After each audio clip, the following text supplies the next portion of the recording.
I'm in Dubai right now. Dubai, okay. In UK, I think it started. It's live, right? Inshallah. Inshallah. Assalamu alaikum wa rahmatullahi wa barakatuh. Welcome to our Q&A session with our esteemed brother Muhammad Tim Humble. Ustadh, how are you? I'm very well. Jazakallahu khayran wa barakallahu feek. It's a pleasure to be back again. Yeah, of course. Yeah. So in our last session, we had some discussion on some malpractices of Ruqyah. Today, our session will be a general Q&A session. So we already got some questions in our hand. So we'll go through this. We have very restriction on time today. So I will try to do things as much as possible.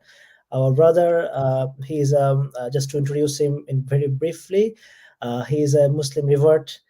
Scholar of Islam, graduate from University of Medina, and Raqi, who's practicing treatment for black magic, jinn possession, and black evil eye. So today we'll be having some questions asked. We already have some questions asked by some people. We'll try to forward those questions to our Ustadh, and I try to basically rephrase the question and lump some question into one so that we can cover as much as possible. And if we have some time, I will try to take some questions from the live. So I'm just starting. Okay, so do you want to say something about anything about Ruqyah? I mean, why it's No, important? I think last time we covered quite some good points, inshallah. Okay. And this time I'm just looking forward to the questions because we didn't get much time last time. And Yeah. even this time, every time is short, subhanAllah. Yeah. Okay, sure. Okay, so I'm jumping straight into the questions then. Yeah. So number one, one question is: can autism, cancer, or homosexual tendency, or other sexual deviance practice sometimes you see, can these be caused by black magic or jinn possession? Or yeah. Okay, so the quick answer is yes, but. That's my answer. It's yes, comma, but, ... Yes, in the sense that it is possible somebody could have any kind of illness or sickness or any kind of behavior which they don't feel to be natural to themselves, caused by the jinn and the shayateen. But it's not safe to presume everything that happens to you comes from that angle. Instead, treat yourself with ruqyah. Also treat yourself with what is needed to remove that problem. So you mentioned a wide variety of things. For example, autism. I've had good results and bad results. I've had some people respond very good, very well. Others, not so much.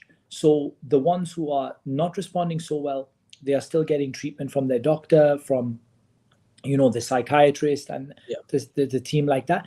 And at the same time, they are doing ruqyah. Walillah alhamd. As for like when someone feels they're behaving in a way that's not normal for them, like you mentioned homosexuality, things like that, somebody, he feels it's not me, I don't know why I'm feeling like this. Then again, you have to tackle it from two sides. You have to ask yourself, why am I feeling like this? What am I doing that I shouldn't be doing that is affecting my behavior? And then at-tawbah wal-istighfar, and then ruqyah all together. So you're catching the issue from every angle. The problem we have, and I'll mention it because it's very common, people will say, for example, my business lost money, so I think I have a problem. But the reality is sometimes your business can lose money for many reasons. So you still try hard, you still, try to expand your customers, try to get more people, try to sell better products. And at the same time, you're doing ruqyah in case there is some issue of the evil eye. You're not just doing one thing and leaving it. You're doing as many things as Allah has given you the ability to do, and Allah knows best. Sure. The second question is about how to differentiate between issues and problems caused by, like, naturally, or for example, in a marital relationship or family relationship, something is not going along right, or maybe someone, as I said, the business is not going well, or someone is not getting any job. So how can, or maybe someone has some psychological problems as well. So if there's can there be an overlap between two? Maybe caused by black magic or something, jinn possession, or is just there for some other reason, or I can say like material reason. So how can we differentiate between these two? How to know what caused what? So I generally say to people that, and people are surprised by the answer I give, that you don't need to worry too much about the reason for it. Instead, concentrate on the treatment, not on the reason, because the reason might take you a very long time to realize what happened, why, who did it, who didn't, where did it come from. But actually, if you focus on treatment, and for example, if you're having marital problems, yes, you're going to learn your religion, how to be a good husband, how to be a good wife, counseling, and all that. And at the same time, ruqya. And then, whichever Allah opens the door for you, that this is what is working for you, then that's what you do. And that's because for me to say, okay, do 30 things, and at the end of it, you'll know whether it's ruqya or whether it's not. But that process is so long and complex, it's not worth it in comparison to just saying, okay, I have a problem in my marriage. Let me take counseling. Let me read about some books about how to be a better husband and things like that. And let me do ruqya. And let me see where is Allah opening the door. And many people, Allah will open the door for you from every angle. So because of the reading, you're a little bit better husband. Because you're having some counseling, things are getting better. The ruqya is getting rid of the evil eye or whatever was happening to you. Walillah alhamd, you got the problem solved from every angle, and especially tawbah and istighfar. Because there is a very famous saying, ما نزلت مصيبة إلا بذنب وما رفعت إلا بتوبة. No calamity ever came down except because of sin, and it was never taken away except because of tawbah. So a lot of tawbah is needed now. Yeah. Okay, so another question is about the in regards to waswasa. So a normal person can have waswasa and can commit sin, and a patient afflicted by black magic or dream possession has maybe more waswasa, more severe waswasa, and can abuse their spouse or can cause havoc to other people. So in that sense, the level of accountability of responsibility, is it same, or what's the difference between a normal person and a person affected with black magic in regards to accountability for their own actions? So there is, it's a very dangerous slope to go down when we take accountability away from a person. It's no doubt there are some people who don't have accountability for their actions. The hadith rufi al-qalam and thalath. There are 3 people who don't have any account for their actions. As-saghir, حتى يبلغ, the little child until they become an adult. And النائم حتى يستيقظ, the sleeping person until they wake up. And al-majnoon حتى يفيق, the person who is insane until their sanity comes back. But what we see is a lot of people who are struggling to control themselves because of jinn issues. They are struggling, and they feel that means they are not accountable. No doubt it might mean that Allah will forgive certain things or overlook certain things because you are in a difficult situation. And there's no doubt that we have a principle in Islam, al-mashaqqa tajlib al-taysir, that hardship brings about ease. So when you're finding it hard and you're struggling, Allah will make it easy for you. فَإِنَّ مَعَ الْعُسْرِ يُسْرًا. But it's a dangerous road for a person to go down, that a person says that I'm not accountable for my actions. Now there's another side to this question, which is that when someone is losing control like that, this is a sign of the shaitan really having a good hold over them. Because Allah Azza wa Jal, He said, Inna ibadi laysa laka alayhim sultan. You don't have any authority over my good servants. And Allah said, إِلَّا مَنِ اتَّبَعَكَ مِنَ الْغَاوِينَ, except the sinners who follow you and the people who deviate and go away from the truth and they follow you in that. So if we see somebody losing control like that, they don't control their thoughts, their actions, their body in any way. And then I would say to the person, look, come back to Allah. Make tawbah, istighfar a lot, and try to be a better person and try to struggle against yourself. Because in reality, struggling against the shaitan is a second step after struggling against yourself. The first person you must struggle against is you. If you can struggle against your own nafs, then you can begin to struggle against the shaitan. But where we see, for example, a person who is totally out of control and they feel like I'm not accountable for my actions, I'm losing control. So we say that, to be honest, you have to try to fight yourself to get control. And if you do that, I hope that Allah will forgive and overlook when you lost that control at times. But it shouldn't be that the person starts with the thought that I'm not accountable and it doesn't matter what I do, or that I'm not going to be blamed for this, because there's a lot of blame in before that. And how did we get to that point of losing that amount of control? Now, there is no doubt that people are of different levels. We see people who the shaitan doesn't have a control over them except like the wind, which, like just a small like movement or something, but it's like a tree in the wind and it doesn't really move him. And you see some people, shaitan controls them like a puppet. And yes, each one is different and the ruling for each one is different.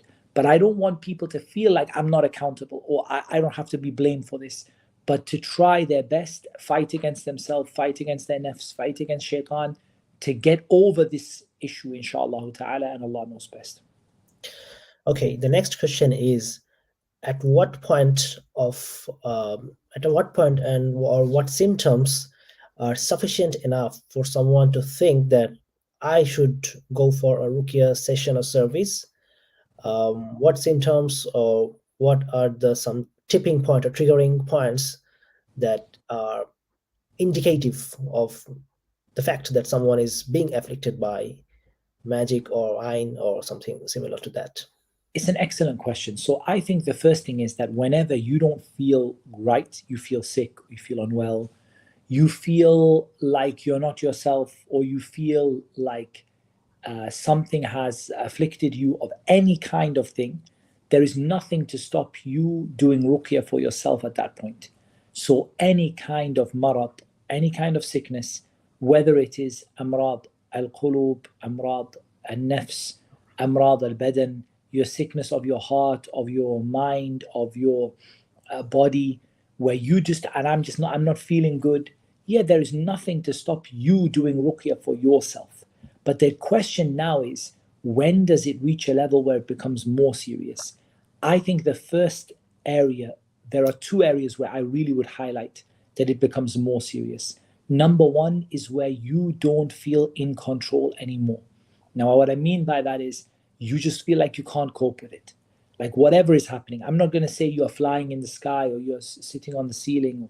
Like maybe just you are like, you have this sickness, but you're not in control of it. And you feel like you are really struggling. This is a stage where, yeah, we would say we need to go to a next level now. Like this, what you're doing for yourself, this like regular reading you're doing, maybe now we need to get you to a next stage. And the more important than that is where you feel that it's affecting the fard and the wajib that you do in your life, like the obligatory deeds you do for Allah subhanahu wa ta'ala. So for example, a person says, I'm not able to pray. I try to pray, I faint. I try to make wudu, I collapse. I don't remember what I did. This is very serious now, because ما لا يتم الواجب إلا به فهو واجب. Anything which is needed to fulfill an obligation is an obligation. And now we know that it's much needed for a person to be able to fulfill that obligation, that they go for ruqyah, for example, because they can't pray, and or for example, somebody is doing a very big haram, like kabair dhunub, major sins, they can't stop it. Yeah, like this is now a serious situation. So perhaps we can say these two are the headings, and underneath is many, many symptoms. But the two headings maybe is, number one, when you see that your fara'id, your wajibat, your fard is becoming affected. You cannot pray, you cannot fast, and this is, or you're falling into a big haram. Yeah, this is one thing.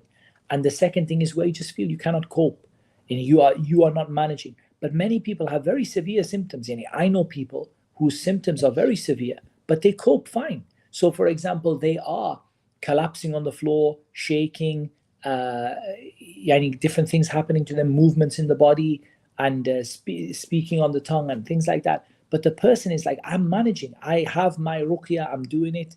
I have a plan, I'm following it. So I don't feel the need to go any further than that. And I'm managing with my fara'id and my obligations. So I think the two issues that come back to is the fard and the issue of not being able to cope. Just the person feels like I cannot cope. And it's not always about the big symptoms that you and me, we hear all the time. We hear these big symptoms like the person starts having a fit, an epileptic fit, or the person starts to fly, like lift off the ground, or the person starts to speak the languages that nobody knew about before, or the person starts to see ghosts and figures coming into their vision and going out of their vision. These are big things. But just as bad as that is the sickness, like permanent sicknesses, and a person feels just like they cannot cope with what they're going through. So these are all things that ruqya should be done, but especially when you feel you're not coping or it's affecting your fard and your wajib, you go now to take it to the next stage, to look for a stronger treatment, bi-idhnillahi ta'ala. Okay, next question is, I'm in a marital relationship where my spouse is afflicted with black magic. It's not just her, it's also me who is suffering for her black magic because of her bad behavior. Sometimes I feel like I don't want to continue the relationship anymore. Enough is enough. I feel exhausted, tired, and yes, so it's a long question, but he feels very suffocated and things like that. So as sounds like the spouse of the patient is also a sort of victim.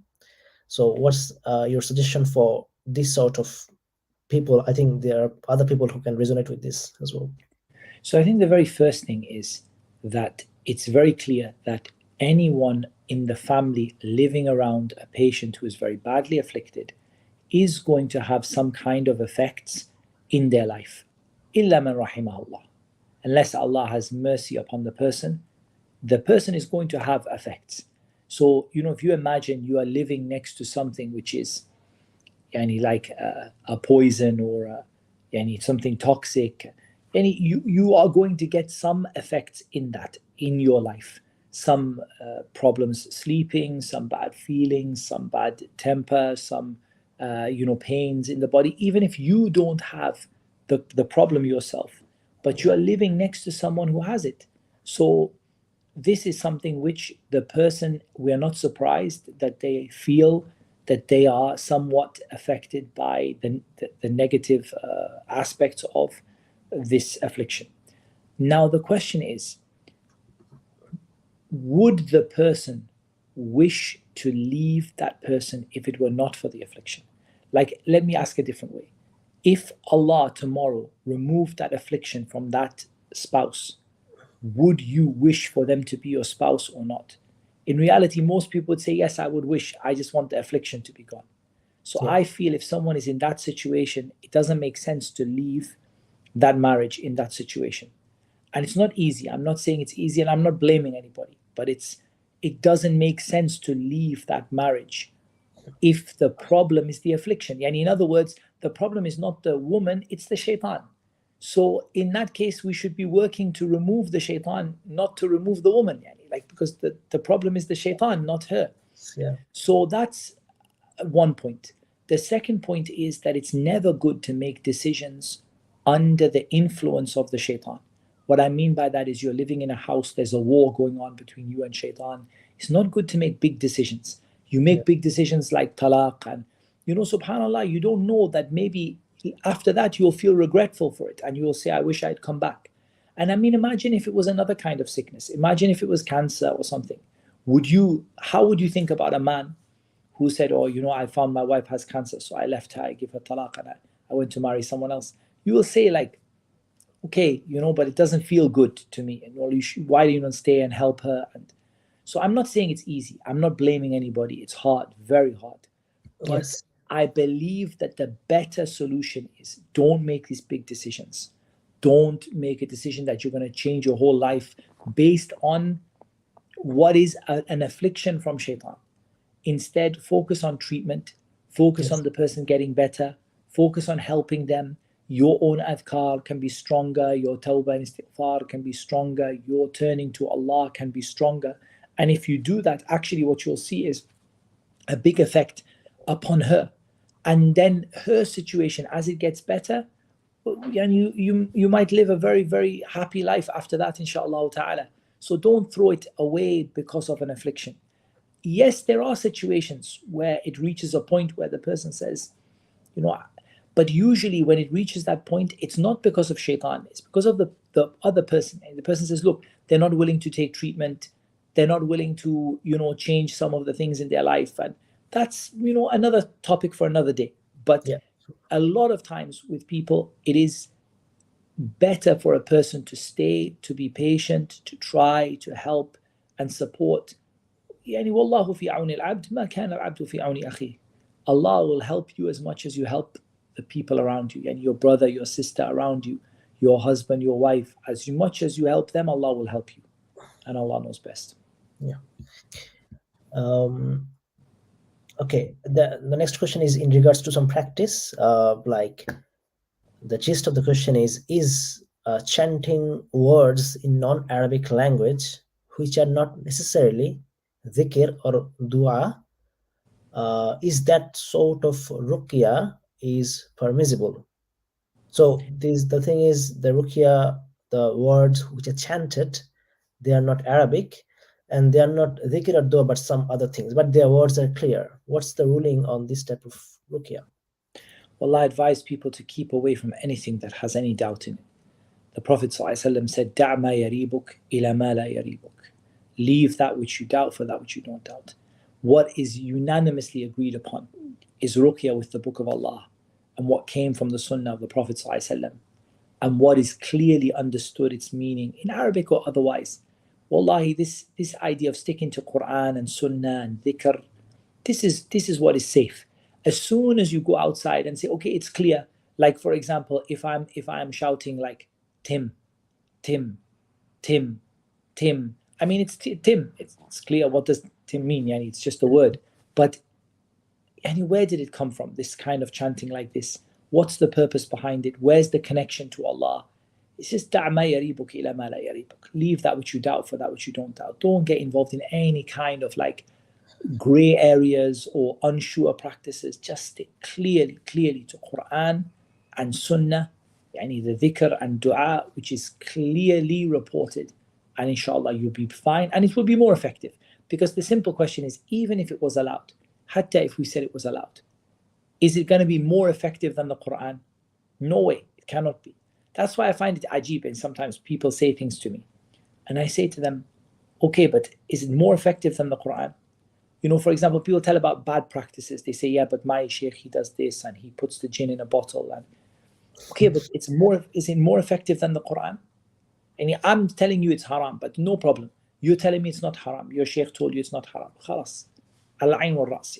I'm going to say to you, fine, I agree with you. It's not haram. If that makes you happy. But is it better than the Quran? He has to say, no, it's not better than the Quran.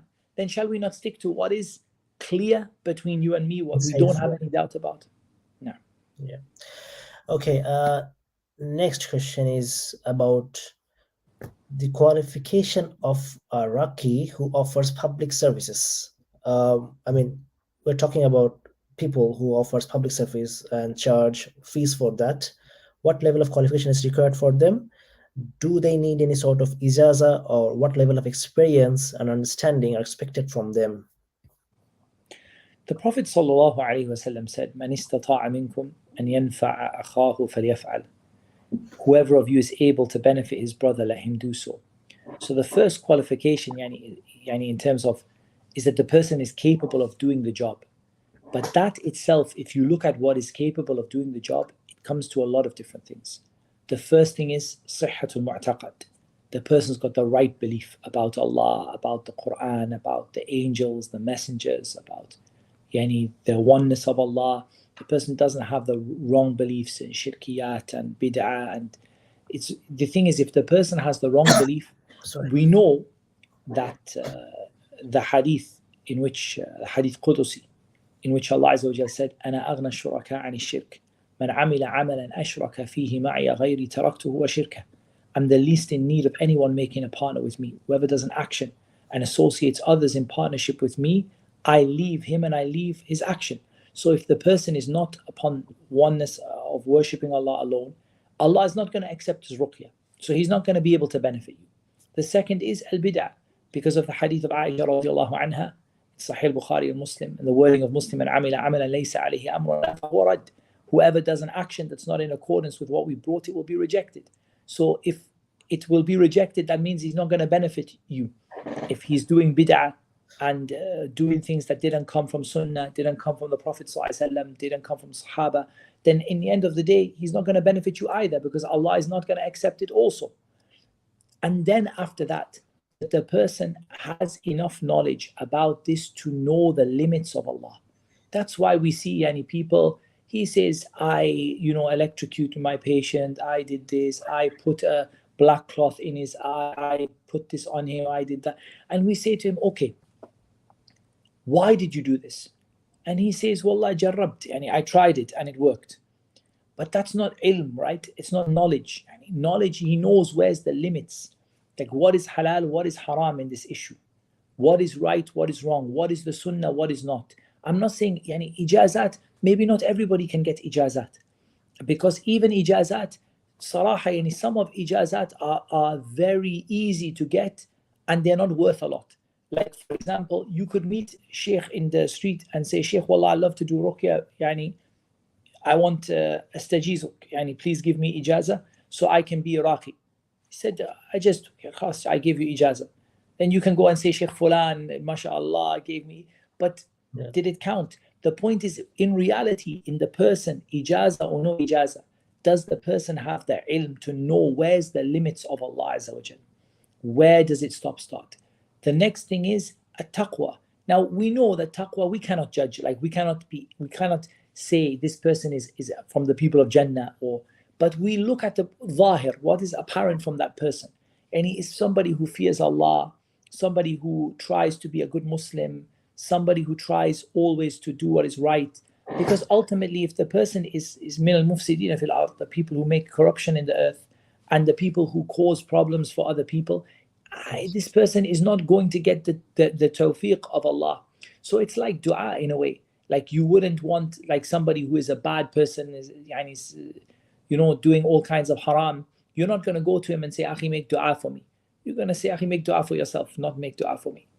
So the kind of person you would want to make dua for you is a person who, from what you can see from them, and Allah only knows them, but what you can see from them, you see the person is a righteous person.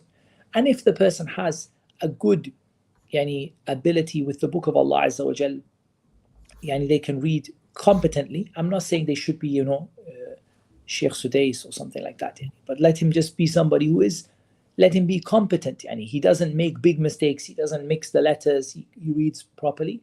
And sabir, patient. And not somebody who's just going to, like in 1 minute when something bad happens, he's going to freak out and run out of the room. And somebody who has shafaqah, they care for you. Because the Prophet ﷺ, how did Allah describe him?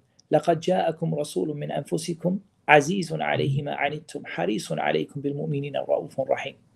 You want to be like that. Someone said, a messenger came to you from your own selves. It's hard on him when he sees you struggling. He doesn't like to see you struggling. He loves good for you. And he's merciful and gentle to the believers and kind. That's how you want the Raqi to be, someone who is, I hate to see a patient suffering. It hurts me, wallah, if I see somebody's in pain, somebody's suffering. It's aziz alayh, and it's hard for me, wallah. And I want also, I want to see the person being successful and coming out with a cure by Allah's permission. And I want to, give as much time as I can until that person does it. That's the kind of personality that you are looking for after you looked at correctness of aqeedah, correctness of following sunnah, basic knowledge of the limits, the person's Quran and sabr, and the person's care for the patients. These are the main points that I would raise, and Allah knows best. Okay, Ustadh, how long you can be with us? Just to, I think we can have another 10 minutes or so, inshallah, if Allah gives us tawfiq. It's time for salah after that, you see. That's no problem. Just I'll try to arrange this question accordingly so that we can fit in time. Okay, so this question is from a mom. She says she is quite busy. I think other people can resonate with him. That's why I chose this question. Like they're having very busy life with their genuine responsibilities like kids and household works and other stuffs. They find it extremely overwhelming to follow the Ruqyah program, even those are the minimum. So do you have any suggestion for them? Yeah, I think that there are two ways to answer this question. The first is, what is the minimum that a person needs to do? The minimum that a person needs to do, first of all, is to turn to Allah subhanahu wa ta'ala. That's the first thing. Because if you turn to Allah really sincerely, Allah will make a way out of every problem.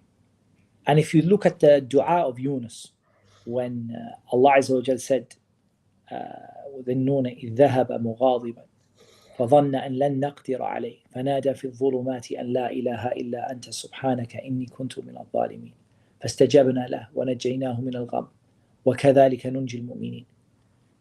We remember the story of the Nun, the companion of the fish, when he left in a state of anger and he thought that we would not take him to account for what he did. And then he called out in the darkness, لا إله إلا أنت سبحانك إني كنت من الظالمين. La ilaha illa anta, there is no God that deserves to be worshipped except you. Exalted are you in perfection. Indeed, I am from the people who did wrong to myself. Allah said, فَاسْتَجَبْنَا لَهُ, we answered him. وَنَجَّيْنَاهُ مِنَ الْغَمِّ, and we saved him from his distress.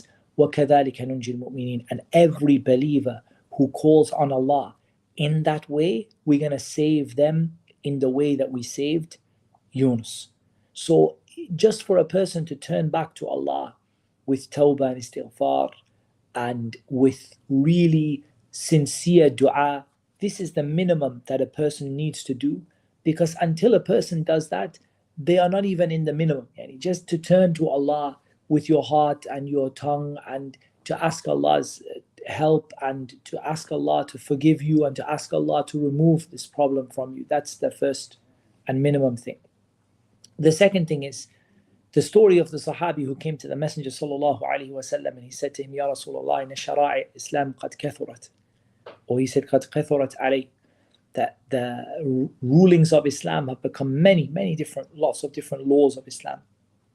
Tell me something, yani command me with something comprehensive, tashabbathu bihi. I can hold on to it, I can make it my habit even when everything is too hard for me, it's too much for me. And the Prophet ﷺ, he said that you don't let your tongue, لا يزال لسانك رطبا من ذكر الله, أو كما قال صلى الله عليه وسلم, don't let your tongue go dry, let it be always wet, remembering Allah. Because while the sister, she's cooking, she's cleaning, she's looking the kids, she's doing the household chores and she's working, she's going out, she's coming in, she's going to work, to school, whatever, she can remember Allah dhikran kathira, so much. She can say Subhanallah, Astaghfirullah, La ilaha illallah. She can mention many dhikr and adhkar, even when everything else becomes hard. That's one side. There's another side, which is to say that, you know, if you have any other medical condition, like cancer, for example, and the doctor tells you, you have to come for treatment on this day, you will go, wallahi. Yani, this is what I seems to. You will not say, I have to cook, I have to clean, I have to, I don't have time. You will say, okay, I have chemotherapy at 4:30, I have to go 4:30. Like that's what you would do. So I don't see why people sometimes are not willing to make that sacrifice when it's a ruqya issue. But any other issue, and if doctor says you've got an appendix is swollen, you need to have surgery. Okay, I'm coming for surgery. And you go and you give up all that time. It's difficult when it's ruqya because it's on your own time. It's not a doctor who gave you the time. But wallah, you have to give that. My point is, you have to give the time for the condition you have.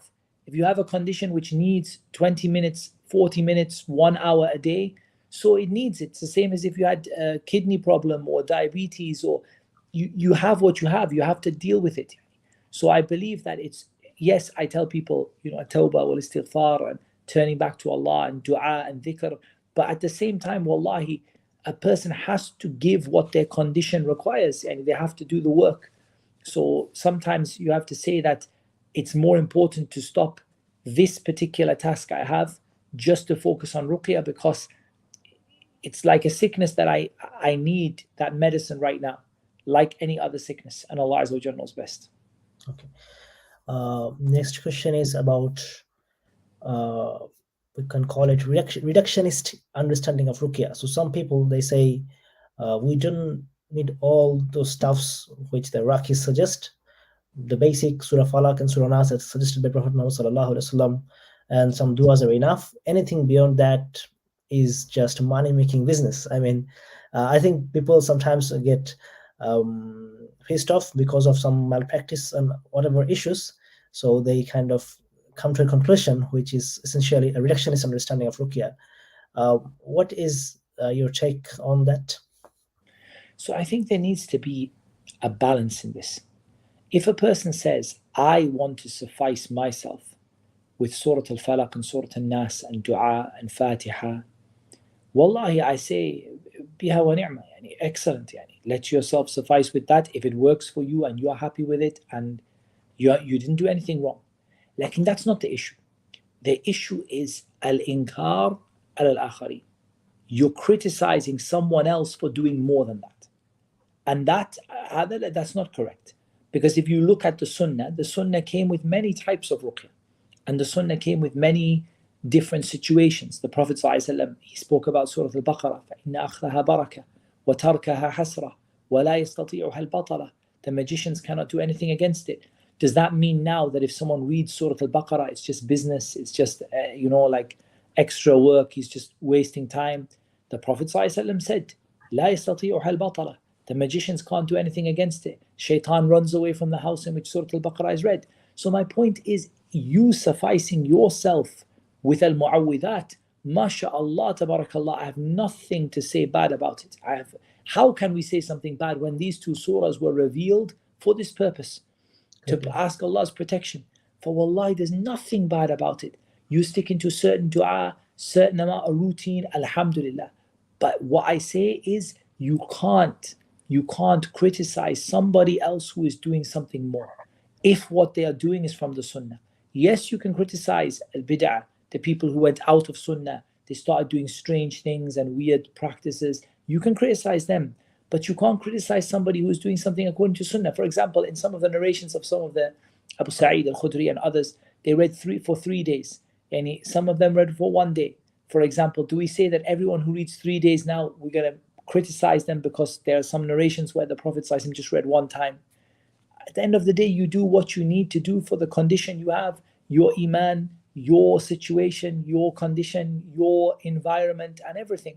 And if someone does more, but the more they are doing is in line with the sunnah, there's no criticism of them. But if they're doing more and the more they're doing is bid'ah, haram, and going away from sunnah, then yes, we're going to criticize them for that. But we don't have any blame for a person who suffices themselves with a small amount. Wallahi, Ibn al-Qayyim, rahimahullah ta'ala, he said, I suffice myself with Surah Al-Fatiha and repeating إِيَّاكَ نَعْبُدُ وَإِيَّاكَ نَسْتَعِينُ.